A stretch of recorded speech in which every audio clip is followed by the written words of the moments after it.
दोस्तों, वृंदावन के बांके बिहारी मंदिर के पास बरगद के पेड़ के नीचे एक बूढ़ी माँ ने अपना बसेरा बना लिया था। शक्ल सूरत से वह किसी अच्छे घर की लग रही थी। उसके चेहरे की चमक, परंतु उसके फटे हुए कपड़े उसकी दर्दनाक स्थिति का बखान कर रही थी। वह अम्मा बता रही थी कि वह कोई भिखारी नहीं है। मैले कुचैले कपड़ों में ही एक चादर पर वहाँ पड़ी रहती थी। आज लगभग 10वां दिन था। मंदिर में जो श्रद्धालु माथा टेकने आते तो बूढ़ी माँ को थोड़ा बहुत प्रसाद दे जाते या कोई राह चलता उस पर तरस खाकर उसे कुछ खाना दे जाता, जिससे उसका गुजारा हो रहा था। श्रवण हर वर्ष अपने माता पिता की बरसी पर मंदिर में आता था, गरीबों को भोजन दिया करता था। उसके माता पिता का एक रोड एक्सीडेंट में मारे गए थे। उसके बाद से वह अकेला था। जिस समय उसके माता पिता की मृत्यु हुई, उस समय वह कंप्यूटर इंजीनियरिंग कर रहा था। अपने माता पिता के दिए हुए संस्कार हमेशा उसका मार्गदर्शन करते थे। इंजीनियरिंग के फाइनल ईयर के बाद पहले सेमेस्टर के दौरान ही उसे एक बहुत अच्छी नौकरी मिल गई थी। अब वह एक मल्टीनेशनल कंपनी में बहुत ऊंचे पद पर कार्यरत था।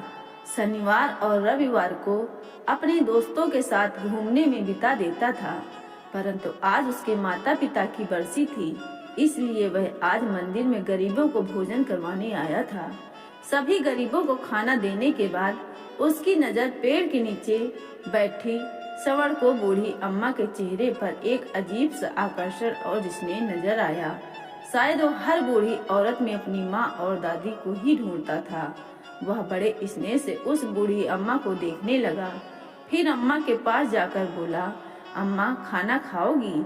लेकिन बूढ़ी अम्मा काफी उदास बैठी थी, शायद इसलिए उसने कोई जवाब नहीं दिया। फिर समण बोला, अच्छा मंदिर का प्रसाद है, ये तो खा लो। तो बूढ़ी माँ ने उसकी ओर देखते हुए अपना हाथ आगे बढ़ा दिया। बूढ़ी माँ के साथ साथ श्रवण भी थोड़ा सा प्रसाद खाने लगा और बूढ़ी माँ के पास ही बैठ गया। प्रसाद खाते खाते वह अम्मा से पूछने लगा, अम्मा आप कहाँ रहती हैं और इस पेड़ के नीचे कैसी बैठी हुई हैं? बूढ़ी अम्मा ने ठंडी सांस लेते हुए कहा, अरे बेटा, अब ये पेड़ ही मेरा घर है। पहले मैं मथुरा में रहती थी, वहाँ मेरा अपना एक शानदार बड़ा सा घर है। मेरे पति की मृत्यु हो चुकी है। जब तक मेरे पति जीवित थे तब तक मुझे रानी बनाकर रखते थे, परंतु पति के स्वर्गवास के बाद धीरे धीरे अपने ही बहू बेटों को मैं खटकने लगी। बहू तो मेरा मुंह तक नहीं देखना चाहती। एक दिन मेरा बेटा मुझे बोला, चलो अम्मा, आज तुम्हें वृंदावन घुमाकर लाता हूँ। बांके बिहारी के मंदिर चलते हैं और दर्शन करके आते हैं। मेरा बेटा मुझे अपनी कार में बिठाकर लाया था और मुझे इस मंदिर के किनारे बिठाकर यह कहकर चला गया कि कुछ जरूरी काम से जा रहा हूँ, 2 घंटे लग जाएंगे। मैंने तो बेटे से कहा था मुझे भी साथ ले चल, परंतु वो नहीं माना। देखते देखते 10 दिन हो गए। इंतजार करते करते मेरी आंखें पथरा गई, परंतु ना तो मेरा बेटा आया, ना ही उसकी कोई खबर। अब मैं समझ चुकी हूँ कि मेरा बेटा यहाँ मुझे क्यों लेकर आया था, क्योंकि उसकी पत्नी मुझे बिल्कुल भी पसंद नहीं करती थी। इसीलिए मुझसे छुटकारा पाने के लिए मुझे यहाँ कान्हा जी की शरण में छोड़कर चला गया। ये कहते कहते बूढ़ी माँ की आंखें नम हो गई और चेहरा मुरझा गया। श्रवण के मन में उसकी स्वर्गवासी दादी और उसकी माँ की छवि दोनों एक साथ उभर आईं और उसकी आंखों में आंसुओं की बूंदें झलक आईं। गरीबों को बांटने के बाद जो खाना बचा था उसने झट से निकाला और बूढ़ी अम्मा की चादर पर रख दिया। एक निमला तोड़ा और अम्मा के मुंह में डाला और खुद भी खाने लगा। उसे ऐसा एहसास हो रहा था कि मानो वह अपने किसी परिवार के सदस्य के साथ खाना खा रहा हो। वह अम्मा के साथ कुछ देर वहीं बैठकर बातें करता रहा। अपने माता पिता की मृत्यु के बाद वह एकदम अकेला सा पड़ गया था। बिना अपने माता पिता के उसे अपना ही घर काटने को दौड़ता था, इसलिए वह अपने घर में रहना ज्यादा पसंद नहीं करता था। किसी किसी दिन तो अपने घर में कदम भी नहीं रखता था। दोस्तों के साथ घूमकर अपने दर्द को कम करने की कोशिश करता था। परंतु आज जब उसने अम्मा से थोड़ी देर के लिए बातचीत की तो उसे एक अपनापन सा महसूस हुआ। उसने अम्मा से पूछा, अम्मा मेरे साथ मेरे घर चलोगी? बूढ़ी अम्मा ने कहा, बेटा, जब मेरा अपना खून, मेरा अपना बेटा ही जिसे मैंने जन्म दिया और पाल पोस कर बड़ा किया, जब वही मुझे नहीं रख सका तो तुम मुझे अपने घर में ले जाकर क्या करेगा? जब मेरा अपना बेटा ही मेरा ना रहा तो मैं तो दूसरों से क्या उम्मीद लगाऊंगी? रहने दो बेटा, मुझ पर दया मत करो। मैं यहीं बांके बिहारी की शरण में रहकर अपना जीवन जैसे तैसे गुजार लूंगी। फिर श्रवण बोला, अम्मा, मेरे माता पिता एक सड़क दुर्घटना में स्वर्गवासी हो गए और मैं इस दुनिया में बिल्कुल अकेला रह गया और मेरे घर में मेरे अलावा और कोई नहीं। आपको देखकर मुझे अब मेरी दादी याद आती हैं। यदि आप मेरे साथ रहोगी मुझे बहुत अच्छा लगेगा, लेकिन यकीन मानो मुझे कोई दिक्कत नहीं होगी। उल्टा मुझे आपका सहारा मिल जाएगा। दिन भर के काम के बाद जब मैं घर लौटूंगा तो कम से कम देखने के लिए आपकी सूरत तो होगी। आपसे अगर हो सके तो मेरे लिए खाना बना दिया करना और घर की देखभाल कर लेना। आपको भी रहने के लिए घर मिल जाएगा और मुझे भी अपनी माँ और दादी के प्यार की ठंडी छांव मिल जाएगी। तभी अम्मा ने कहा, बेटा, तुम भावनाओं में बहकर यह बात कह रहे हो, परंतु मुझे मालूम है कि 2 दिन में ही तुम्हें बोझ लगने लगूंगी। अम्मा, क्या किसी को अपने माता पिता भी बोझ लगते हैं? हाँ, दुनिया में कुछ लोग ऐसे हो सकते हैं, परंतु सभी तो नहीं। अम्मा, जिसके सिर से माँ बाप का साया उठ जाता है वह कितना अकेला रह जाता है, ये मुझसे बेहतर कौन जानता होगा। मेरी दादी भी आपकी तरह ही बहुत प्यारी थी और मेरे माता पिता ने उनका बहुत ख्याल रखते थे, परंतु आज मेरे घर में कोई नहीं। मुझे मेरी माँ और दादी की बहुत याद आती है। आप में मुझे अपनी दादी की छवि नजर आती है। मैं विश्वास दिलाता हूँ कि मैं आपको कभी भी बोझ नहीं समझूंगा। गहरी सांस लेते हुए श्रवण बोला तो अम्मा का भी गला अवरुद्ध हो गया और उसकी आंखों में आंसू आ गए। अम्मा कुछ बोल ना सकी। श्रवण ने अम्मा का हाथ पकड़ा और बोला, चलो अम्मा, अब ज्यादा मत सोचो, रात होने वाली है, अब आप अपने घर चलो। श्रवण ने जैसे ही अम्मा का हाथ पकड़ा तो अम्मा ने उसके चेहरे की ओर देखा। श्रवण की आंखों में अम्मा को सच्चाई नजर आ रहा था। उन्हें लगा शायद कान्हा जी ने ही श्रवण को उसके पास भेजा। श्रवण ने अम्मा को अपनी बाइक में बिठाया और उसे अपने घर ले गया। इस घटना को आज 4 महीने हो चुके थे।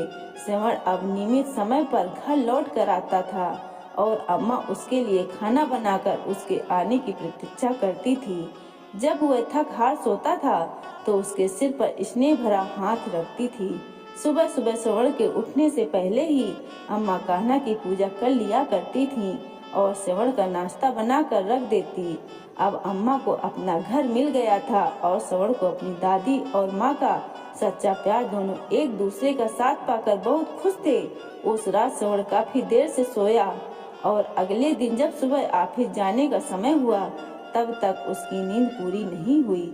अचानक श्रवण ने अपने माथे पर ठंडी उंगलियों का स्पर्श महसूस किया। उसे ऐसा महसूस हुआ कि उसकी माँ उसे बड़े प्यार से जगा रही है। दोबारा जब वही स्पर्श उसने अपने चेहरे पर महसूस किया तो वह नींद से जाग गया। उसने आंखें खोली तो सामने देखा कि अम्मा पूजा करने के बाद खुशबू भरे हाथों से उसके माथे और बालों को सहला रही थी, जैसा उसकी माँ हमेशा किया करती थी। श्रवण ने अम्मा का हाथ अपने हाथों में लेकर अपने ओठों में चूमा और वापस उस स्थान को अपने माथे पर रख दिया और बोला, अम्मा, आपका आशीर्वाद मुझे जीवन भर के लिए चाहिए। अम्मा ने आंखें बंद करके कान्हा को धन्यवाद दिया कि उन्होंने उसे श्रवण से मिलाया और फिर बोली, बेटा, ऑफिस जाने का समय हो गया है। फिर श्रवण बोला, अम्मा, मैंने अपने दोस्तों के साथ मिलकर एक छोटी सी फैक्ट्री खोलने का फैसला किया है। आज मैं ऑफिस नहीं जाऊंगा, बस इस फैक्ट्री की शुरुआत करनी है। आज 11 बजे हम फैक्ट्री की पूजा करेंगे और वो पूजा आपके हाथों से ही होगी। आप तैयार रहना। यह सुनकर अम्मा बड़ी खुशी से बोली, बेटा तुमने बिल्कुल सही फैसला लिया। वक्त के साथ साथ और भगवान के आशीर्वाद से तुम्हारी ये छोटी सी फैक्ट्री भी एक बहुत बड़ी फैक्ट्री में बदलेगी। यह मेरा विश्वास है और मेरा आशीर्वाद हमेशा तुम्हारे साथ। ऐसा कहते हुए अम्मा की आंखों में आशा की एक नई किरण दिखाई देने लगी। श्रवण ने अपने दोस्तों के साथ मिलकर फैक्ट्री खड़ी कर दी और उस फैक्ट्री में अच्छी गुणवत्ता के उत्पादक बनाए। उन सभी की मेहनत के कारण फैक्ट्री की प्रगति बड़ी तेजी से हो रही थी। श्रवण अब एक और नई फैक्ट्री शुरू करने जा रहा था, ज्यादा व्यस्त होता जा रहा था। एक दिन अम्मा बोली, बेटा तुम तो अपने जीवन में बहुत ज्यादा व्यस्त होते जा रहे हो, परंतु यह बात याद रखो कि केवल काम ही जीवन का उद्देश्य नहीं होता। तुम्हें काम के लिए भी एक सहारे की आवश्यकता है। क्यों न एक अच्छी सी लड़की ढूंढकर तुम्हारी शादी कर दी जाए। अम्मा की बात श्रवण को भी उचित लगी। वह बोला, अरे हाँ माँ, अपनी जिंदगी में मैं इतना ज्यादा व्यस्त हो गया कि इस बारे में कभी बात करने का समय ही नहीं मिला। मेरी निगाह में एक लड़की है सरिता, जो मुझे बहुत पसंद है, लेकिन मैंने उससे कभी बात नहीं की। सरिता श्रवण की माँ की सहेली की बेटी है, जो पढ़ाई पूरी करने के बाद इस शहर में नौकरी कर रही थी। श्रवण की उससे मुलाकात कभी कभार हो जाती थी। श्रवण को सरिता का स्वभाव और बातचीत करने का तरीका बहुत अच्छा लगता था। अम्मा श्रवण के साथ सरिता के घर गई, उसके माता पिता से बातचीत की। वह श्रवण और सरिता की शादी का प्रस्ताव दिया। सरिता के पिताजी ने तुरंत ही हाँ कर दी। बस फिर क्या था, कुछ ही दिनों बाद श्रवण सरिता को दुल्हन बनाकर अपने घर ले आया। सरिता अम्मा के गुणों से और उसके स्नेह से बहुत प्रभावित हुई। जितना प्यार श्रवण अम्मा से करता था, उससे कहीं ज्यादा लगाव सरिता का अब अम्मा से हो चुका था। सरिता हमेशा सोचती कि न जाने अम्मा उसके दिल की हर बात को कैसे जान लेती है और कैसे उसकी हर चाहत को उसके कहे बिना पूरा कर देती है। समय बीतने लगा और श्रवण के घर 2 जुड़वा बच्चों ने जन्म लिया, एक बेटा और एक बेटी। श्रवण का घर तो जैसे खुशियों से भर उठा था। अम्मा जी अब सही मायने में दादी बन चुकी। अब उनकी मुख्य जिम्मेदारी श्रवण और सरिता नहीं, बल्कि अम्मा के पोता और पोती हो गए। अब अम्मा का बिस्तर अपने पोता और पोती के कमरे में लगा दिया गया था, ताकि वह दोनों अम्मा के स्नेह की छांव में रहें और उनके संस्कारों के साथ पले बढ़े। बिना दादी के तो दोनों बच्चों का एक समय का खाना तक भी नहीं खाते थे। जब भी बच्चे मम्मी पापा के साथ बाजार जाते तो जिद करके दादी को हमेशा अपने साथ लेकर जाते। सरिता और श्रवण भी दोनों बच्चों की जिम्मेदारी अम्मा को देकर बिल्कुल बेफिक्र हो चुके थे। सरिता अपने पति श्रवण के साथ उनके काम में पूरी मदद करती थी। श्रवण को भी सरिता रूप में बहुत अच्छा जीवन साथी मिला था, जिस कारण उसकी फैक्ट्री अब नई ऊंचाइयों को छू रही थी। उसकी फैक्ट्री की शाखाएं अब देश के अलग अलग शहरों में स्थापित हो चुकी थी, जिनमें हजारों कर्मचारी कार्यरत। उधर अम्मा का बेटा निशांत, जो अम्मा को दर दर की ठोकरें खाने के लिए छोड़कर चला गया था, वो रह रह कर अपराध बोध से ग्रस्त हो रहा था। अपनी निष्पाप और निरपराध माँ के साथ किया गया व्यवहार उसे पल पल कचोट रहा था। समय के साथ साथ उसका ये अपराध बोध बढ़ता जा रहा था।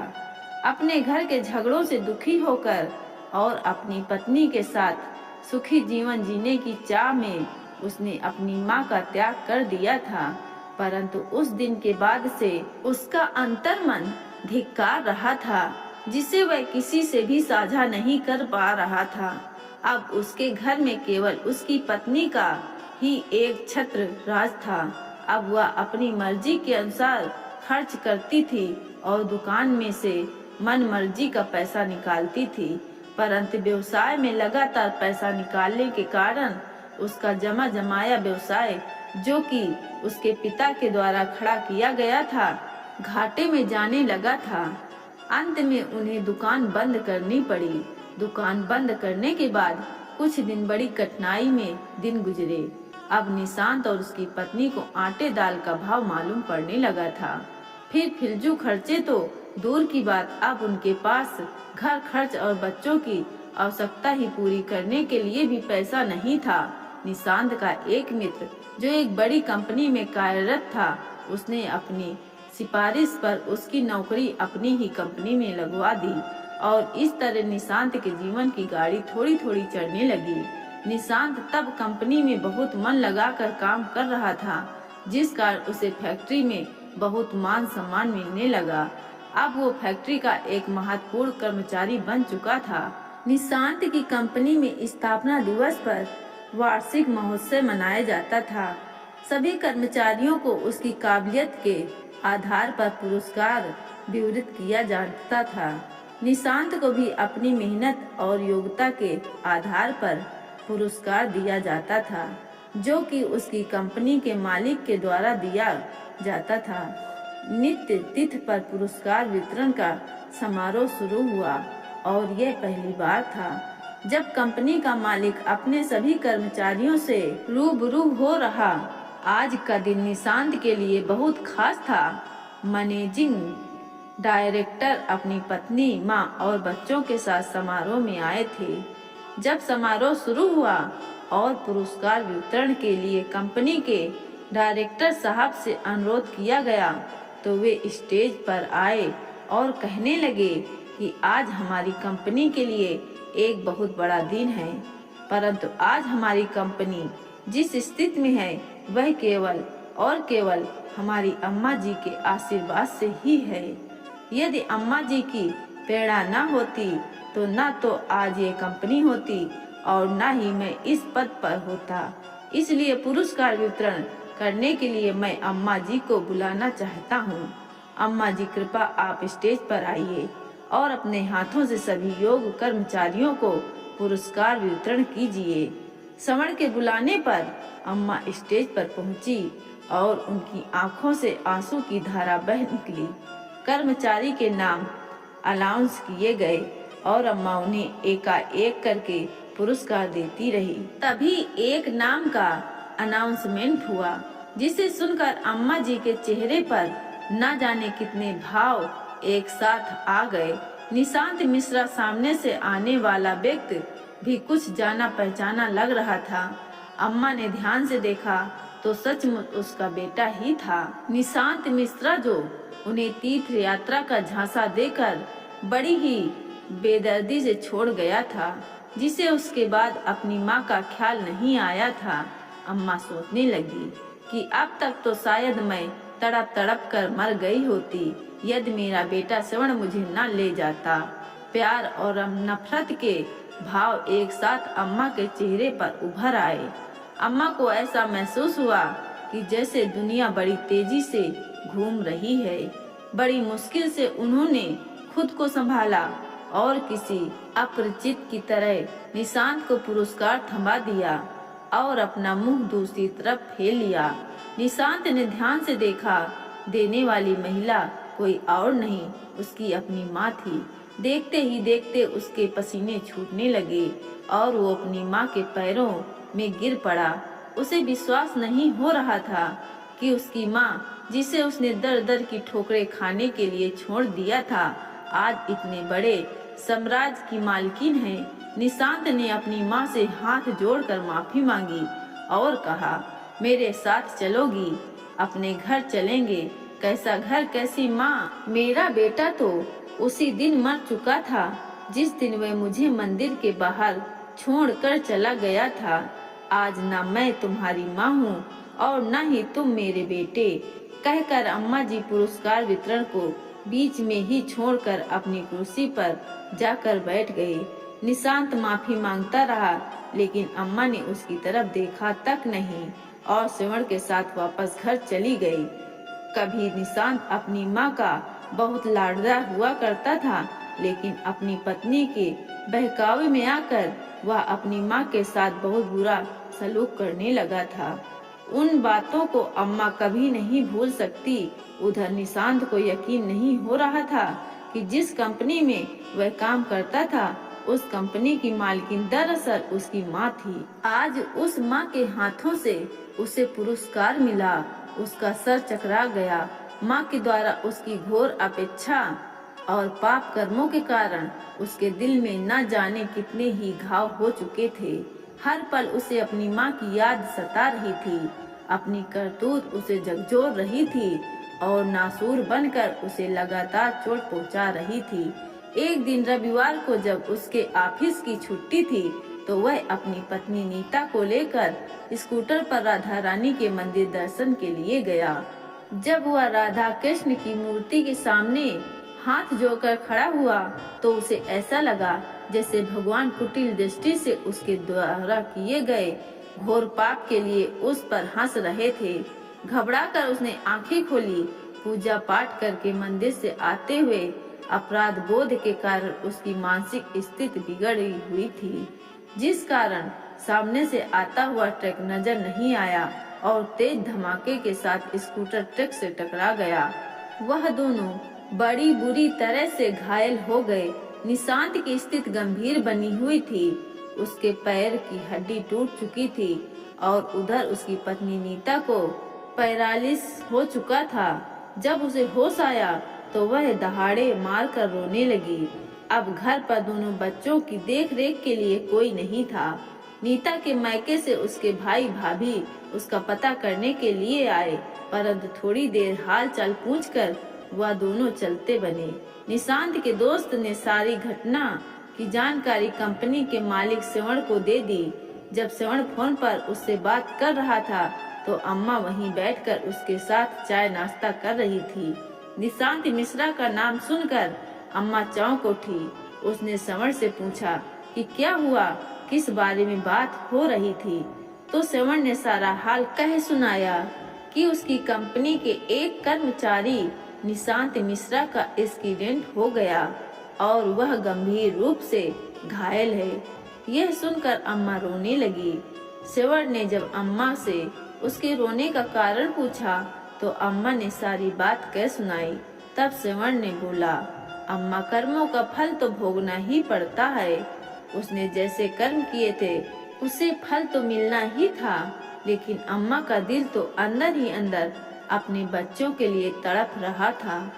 उसके बेटा बहू लाचार होकर बिस्तर पर पड़े थे, इसलिए अम्मा ने कहा कि मैं थोड़ा समय अपने बेटे बहू के पास जाना चाहती हूँ। कुछ दिनों बाद वापस आ जाऊंगी। श्रवण ने भी हामी भर दी और अम्मा को बहू से पैसे देकर उसके बेटे बहू के पास छोड़ आया। अम्मा ने अपने बेटे और बहू को एक अच्छे से अस्पताल में भर्ती करवाया, जहां उनका पूरा ख्याल रखा जाने लगा। उनके बच्चों को संभाला और साथ साथ उनकी दुकान को फिर से खड़ा किया। जो पैसे श्रवण ने दिए थे अपने बेटे बहू की गृहस्थी संभालने में लगाया। हर कदम पर श्रवण ने अम्मा की पूरी मदद की और निशांत की तबीयत अब कुछ सुधरने लगी थी और दूसरी ओर उसका कारोबार भी पहले की तरह चमक उठा। उनकी गृहस्थ को कुछ ही समय में अम्मा ने व्यवस्थित कर दिया था। जब उन दोनों की अस्पताल से छुट्टी हुई और वह घर लौटे तो वह दोनों अम्मा से माफी मांगने लगे। वह अपने किए पर शर्मिंदा थे। अम्मा की बहू बोली, अम्मा जी, जिसे हमने घर से बाहर निकाल दिया था वही आज इस घर में लक्ष्मी बन के आई। अम्मा जी, मैं आपको समझ नहीं पाई। हम लोगों ने आपका अनादर किया। हमारी इस करने की सजा आज हमको मिली है। दोनों बेटा बहू अम्मा के पैरों में पड़ गए। अम्मा ने भी उन दोनों को माफ कर दिया और अपने पोता पोती को खूब दुलार किया। कुछ दिन और वहाँ रहने के बाद अम्मा ने कहा, अब तुम दोनों की तबीयत ठीक हो चुकी है और तुम अपनी गृहस्थी को संभाल सकते हो। तुम्हारी दुकान भी खूब अच्छी चल रही है, इसलिए अब मैं चलती हूँ। मेरा बेटा और मेरा परिवार मेरा इंतजार कर रहा। यह कहकर अम्मा ने अपना बैग तैयार कर लिया बेटा बहू ने अम्मा को जाने से रोकने की बहुत कोशिश की, परंतु अम्मा ने कहा, मेरा बेटा श्रवण मुझ पर जान निछाड़ता है।